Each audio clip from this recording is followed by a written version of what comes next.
2020년 창립기념 축하드리고요. 그리고 장로님 장립받으시게 되는 걸 축하드립니다. 오늘 이렇게 귀한 예배에 와서 함께 예배하면서 하나님 말씀을 대화할 수 있는 이런 기회를 갖게 되어서 하나님께 감사하고 초청해 주신 교회에게 감사를 드립니다. 수리아 안디옥 지역은 헬라 로마 시대에 로마, 알렉산드리아 다음으로 세 번째 큰 도시였습니다. 유대인 이민자들에 의하여 세워진 이 안디옥 교회는 모든 세대에 걸쳐서 땅 위에 있는 교회들에게 아주 모델이 되고 있는 훌륭한 교회입니다. 미국에서 두 번째 큰 도시인 로스앤젤레스의 한인 이민자들에 의하여 세워진 이 선한 믿음 교회가 안디옥 교회처럼 아주 아름다운 교회, 지역 사회 복음화뿐만 아니라 세계 선교회에도 크게 영향을 미치는 아름다운 교회가 되기를 바라는 마음으로 본문 사도행전 11장 19절에서 30절까지의 말씀을 중심으로 해서 모든 민족들을 위한 교회라는 제목으로 말씀을 드리도록 하겠습니다. 우리가 함께 읽은 성경 본문 사도행전 11장 19절에서 30절 말씀은 세계 선교의 앞장을 섰던 안디옥 교회가 어떻게 세워졌습니까? 어떻게 성장하였고 그리고 어떻게 주를 섬겼는가를 우리에게 말해줍니다. 오늘 여러 순서들이 있기 때문에 짧게 말씀을 전하도록 그렇게 하겠습니다. 본문이 주는 교훈은 첫째, 교회는 동족뿐만 아니라 다른 민족들에게도 복음을 전해야 한다는 것. 본토에 사는 사람들보다 이민 생활을 하는 이민자들이 세계 선교에 더 귀하게 쓰임받고 있다는 사실, 그리고 주님의 손이 함께 하셔야 사람들이 구원을 받고 교회가 성장한다는 사실, 한 몸에 서로 다른 지체인 교회들은 형제의식을 가지고 서로 도우며 사역해야 한다는 사실, 그리고 교회 지도자들은 착하고 성령과 믿음이 충만해야 한다는 사실, 그리고 교회는 서로 다른 은사를 가진 사람들을 발굴해서 함께 사역해야 교회가 성장한다는 사실, 마지막으로 교회는 말씀 사역과 구제 사역을 함께 감당하는 균형 잡힌 교회가 되어야 한다는 사실을 말해주고 싶습니다. 19절에서 20절은 교회는 동족에게 뿐만 아니라 다른 민족에게도 복음을 전해야 한다는 사실을 우리에게 보여줍니다. 사도행전 1장 8절에 오직 성령이 너희에게 임하시면 너희가 권능을 받고 예루살렘과 온 유대와 사마리아와 땅끝까지 이르러 내 증인이 되리라 말씀하셨습니다. 영어로는 both and라고 말합니다만 헬라어로는 카이라는 말로 이어지는데, 성령이 너희에게 임하시면 너희가 예루살렘부터 복음을 전해서 예루살렘에 다 복음화되면 그 다음에 유대로 건너가고, 유대가 또 다 복음화되면 사마리아로 건너가고, 또 사마리아가 다 복음화되면 땅끝까지 이르러 복음을 전하라는 말이 아니고, 성령이 임하시면 너희가 권능을 받고 예루살렘과 온 유대와 사마리아와 땅끝까지 동시에 아멘. 이 사명을 감당해야 한다는 사실입니다. 많은 교회들이, 우리 교회는 아직 작으니까 교회가 충분히 성장한 다음에 선교한다는 말들하고 실제 선교하지 않습니다. 그러나 교회는 성령을 받았으면 권능을 받고 예루살렘과 온 유대와 사마리아와 땅끝까지 동시에 처음 시작될 때부터 선교적 사명을 감당해야 한다는 사실입니다. 아멘. 사도 바울은 로마서 1장 16절에서 내가 복음을 부끄러워하지 아니하노니 이 복음은 모든 믿는 자들에게 구원을 주시는 하나님의 능력이 됩니다. 아멘. 첫째는 유대인에게요, 또한 헬라인에게로다 라고 말하고, 우리는 동족을 복음하는 일뿐만 아니고 다른 민족도 복음화해야 할 책임이 있다는 사실을 우리에게 보여주고 있습니다. 우리 사남믿음 교회는 비록 이제 시작된 지가 얼마 안 되는 교회지만, 그러나 우리는 한인들에게 복음을 전한다 그런 생각만 하지 마시고, 물론 한인 교회니까 한인들을 우선적으로 관심을 가지고 복음을 전하지만 항상 성령님이 인도하심을 따라서 주위에 있는 다른 민족들에게도 복음을 전하는 이런 선교적인 교회가 처음부터 되시기를 바랍니다. 로스앤젤레스에는 거의 세계 모든 민족들이 여기 있어서 170, 80민족이 살고 있는, 그야말로 수리아 안디옥 교회 못지않은 이런 다양한 민족들이 살고 있는 도시입니다.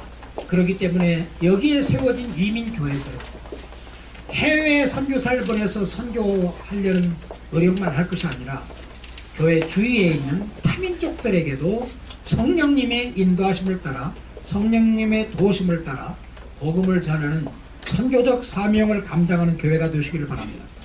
둘째, 본토에서만 살아온 사람들보다 이민자들이 선교사에게 더 유용하다는 사실입니다. 오늘 19절에 보니까 때 스데반의 일로 일어난 환란을 인하여 흩어진 자들이 베니게와 구브로에 이르러 도를 유대인에게만 전하는데 라고 기록되어 있습니다. 성령이 임했습니다. 권능도 받았습니다. 하루에 3,000명, 5,000명이 회개하고 주께 돌아왔습니다. 예루살렘의 성도의 수가 엄청나게 늘어났습니다. 그러나 사도들은, 초대교회 성도들은 예루살렘에서만 복음을 전하려고 했지 유대와 사마리아와 땅끝까지 나가지 않았습니다. 그러니까 사도행전 8장에서 스데반의 순교 사건이 일어나고, 이 일로 인해서 때 스데반의 일로 일어난 환란을 인하여 교회가 큰 핍박을 받고 유대와 사마리아 온 땅으로 흩어졌다고 했습니다. 그런데 그 흩어진 사람들이 두루 다니며 유대인들에게만 복음을 전하더라 그랬습니다.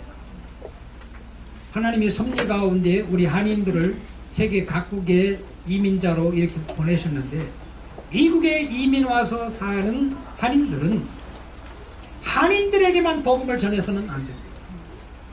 선교하도록 하기 위하여 핍박도 허락하셨고 성도들을 다 흩었는데, 아멘. 흩어진 자들이 두루 다니면서 유대인에게만 복음을 전하더라 그랬습니다. 그러나 구레네와 구브로에 가서 이민 생활했던 유대인들이 안디옥에 이르러 도를 헬라인에게도 전하며 주의 손이 그들과 함께 하시며 수많은 사람들이 믿고 주께 돌아오더라고 했습니다. 전국에서만 자란 사람들은 언어와 문화에 제한이 있어요.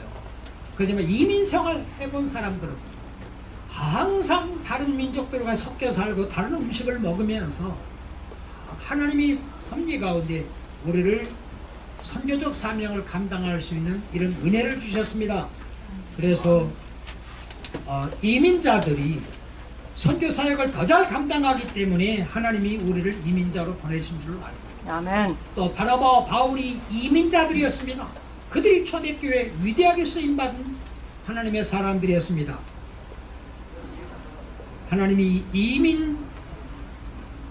보내시고 이민교회를 세우게 하신 뜻을 아시고, 동족에게뿐만 아니라 다른 민족에게, 그리고 특별히 본토에 있는 사람들에게 미루기보다 하나님이 이민자로 보내신 그 땅에서 선교적 사명을 잘 감당하는 선한 믿음 교회가 되시길 바랍니다. 세 번째로, 주의 손이 전도자들과 함께 하셔야 사람들이 구원을 받고 교회가 부흥합니다. 21절에 주의 손이 그들과 함께 하심에 수당 사람이 믿고 주께 돌아오더라.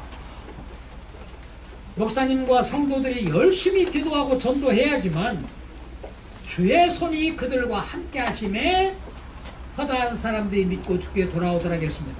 하나님의 일은 힘으로도 아니 되고 능으로도 아니 되고 오직 주의 신으로 되느니라 했습니다. 아멘. 영적인 일은 하나님의 성령이 하십니다. 아멘. 그래서 항상 주님과 동행하는 삶을 사시길 바랍니다. 요한복음 8장 29절에 나를 보내십니까 나와 함께 하시도다. 내가 항상 그의 기뻐하시는 일을 행함으로 나를 혼자 두지 아니하셨느니라. 주의 손이 함께 하셔야 교회가 크게 부흥하고 성장하는데 주의 손이 누구와 함께 하시느냐? 예수님 고백에 요한복음 8장 29절에 내가 항상 그의 기뻐하시는 일을 행함으로 나를 혼자 두지 아니하셨느니라. 우리가 항상 이 특별히 선한 믿음 교회는 목사님부터 모든 성도들이 항상 주님 기뻐하시는 삶을 사시길 바랍니다. 아멘. 그때 주님이 함께 하시면서 형통하게 하시고 교회를 성장시킬 것입니다. 아멘. 네 번째로 한 몸에 서로 다른 지체인 교회들은 형제의식을 가지고 서로 교제하며 도와야 하는데 22절에서 23절, 29절에서 30절에 보면 예루살렘 교회가 안디옥에 이방인들이 복음을 듣고 교회가 세워졌다는 말을 듣고 바나바를 그들에게 파송해 주었습니다. 한 교회예요. 서로 다른 지역에 있는. 그래서 안디옥 교회가 세워졌으나 사역자가 없는 것을 알고 예루살렘 교회가 그렇게 예루살렘에서 존경받고 칭찬받는 바나바를 보내서 그 교회를 돕게 한 것처럼 또 예루살렘 교회가 또 환란이 일어났을 때 그 기근이 있어서 예루살렘에 있는 성도들이 경제적으로 매우 어려울 때 안디옥 교회가 구제금을 모아가지고 바나바와 바울의 손으로 예루살em 교회를 구제한 것을 보면 예루살렘 교회는 안디옥 교회 영적으로 그 다음에 안디옥 교회는 예루살렘 교회가 큰 기근이 있을 때 헌금을 모아서 물질적으로 서로 돕는 땅 위에 있는 교회는 한 몸의 지체들입니다. 그러니까 이 교회가 내 교회만 이렇게 위하여 일하지 말고 주위에 크건 작건 주위에 있는 교회들이 한 교회에 한 몸의 지체라는 걸 알고 다른 교회도 돌보시고 다른 교회도 위하여 기도하시고 축복하시고 또 다른 교회들은 또 이 교회를 내 지체 된 교회로 생각하고 서로 돕는 이런 교회가 되어야 할 것입니다. 아멘. 그 다음에 다섯 번째는 교회의 지도자들은 착하고 성령과 믿음이 충만해야 한다는 것을 22절 23절이 보여줍니다. 예루살렘 교회가 이 사람들의 소문을 듣고 바나바를 안디옥까지 보내니 저가 이르러 하나님의 은혜를 보고 기뻐하며 모든 사람에게 굳은 마음으로 붙어있으라고 하나니 바나바는 착한 사람이요 성령과 믿음이 충만한 자라 이에 큰 무리가 죽게 더하더라 그랬습니다. 무엇보다 중요한 것은 믿는 사람들이 착해야 된다는 거예요. 바나바는 착한 사람이요 성령과 믿음에 충만한 자라 이에 큰 무리가 죽게 더하더라. 우리가 착해야 돼요. 우리가 다른 사람에게 친절하고 착하면 다른 사람이 우리를 좋아합니다. 우리와 사귀고 싶어 해요. 우리 교회에 나오고 싶어 해요. 그래서 무엇보다도 중요한 것은 바나바는 착한 사람이 한 것처럼 우리가 다른 사람들에게 정말 착한 사람으로 나타나야 합니다. 아멘. 그리고 성령과 믿음에 충만한 자라 이 큰 무리가 죽게 도하더라.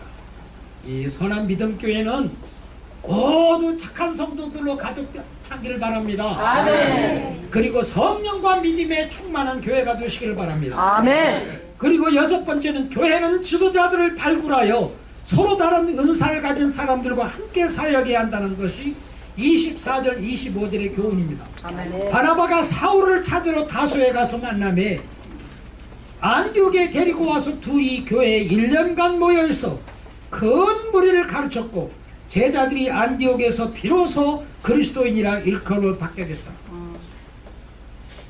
안디옥 교회에 바나바가 필요했어요. 바나바 버리 또 다른 은사가 있는 사역자가 필요해요. 그래서 저 길리기아 다소까지 가서 야인으로 있던 개종을 했지만 아직 사람들에게 인정을 받지 못하고 아직도 사역의 길로 나서지 못하고 안디옥에 길리기아 다소에 묻혀있는 바울을 찾아가 가지고 그를 안디옥 교회에 초청을 해서 둘이 1년간 함께 있으면서 많은 사람을 가르쳤는데 그때 바울의 은사가 나타나기 시작한 거예요. 그래서 안디옥 교회가 크게 성장을 했습니다. 이 선한 믿음 교회는 바울과 같은 착한 사람, 성령과 믿음에 충만한 사람, 그리고 바울과 같은 가르치기에 능하고 또 선교사에게 능했던 바울과 같은 일꾼들을 하나님이 많이 보내주셔서 아멘. 교회가 지속적으로 성장하면서 지역사회 복음화와 세계 선교에 이바지하는 교회가 될 수 있기를 바랍니다. 아멘. 그리고 마지막으로 교회는 말씀 사역과 구제 사역을 함께 해나가야 한다는 겁니다. 27절에 30절 27절에 이렇게 기록이 되어 있습니다. 그때 선지자들이 예루살렘에서 안디옥에 이르니 그 중에 아가보라 하는 한 사람이 일어나 성령으로 말하되 천하가 크게 흉년들리라 하더니 글라우디오 때에 그렇게 되니라. 제자들이 각각 그 힘대로 유대에 사는 형제들에게 부조를 보내기로 작정하고 이를 실행하여 바나바와 사울의 손으로 장로들에게 보내니라.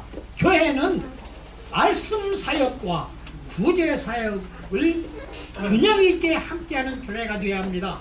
교회가 커서가 아니라 지금부터 말씀 선포하는 사역, 말씀 가르치는 사역과 함께 교인들 중에 아니면 교회에 나오지 않지만 다른 이웃들에게 정말로 사랑을 실천하는 구제하는 이런 교회가 되시기를 바랍니다. 아멘. 갈라디아서 보면 바울과 요한이 이런 말을 합니다. 우리는 유대인을 위한 사도로 부름받았다. 그러나 보니 바나바와 바울 당신들은 이방인을 위한 사도로 부름받은 것 같다. 그렇고 서로 교제 약수를 하면서 헤어지면서 하는 말이 우리가 유대인을 위하여 부름받았건 이방인을 위하여 부름받았던 간에 가난한 사람들을 생각하는 이 한 가지만은 잊지 말자 그랬어요. 아멘. 그리고 바울이 뭐라고 대답했냐면 이것은 내가 본래 힘써 행하는 것이다 그랬어요. 물론 말씀 사역은 소중하고 구제 사역은 덜 소중한 줄 알아요. 그냥 신약 성경에 보면 사도들도 일곱 집사들도 말씀을 전하는 것과 구제 사역에 힘을 썼습니다. 사랑 실천이 교회가 해야 할 지상명령이에요.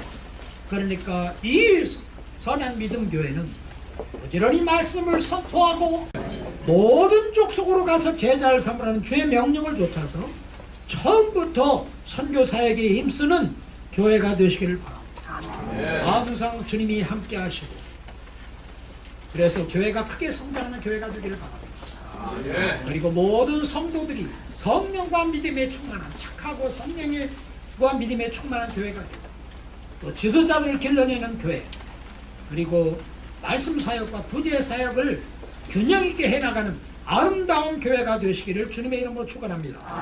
기도하시겠습니다.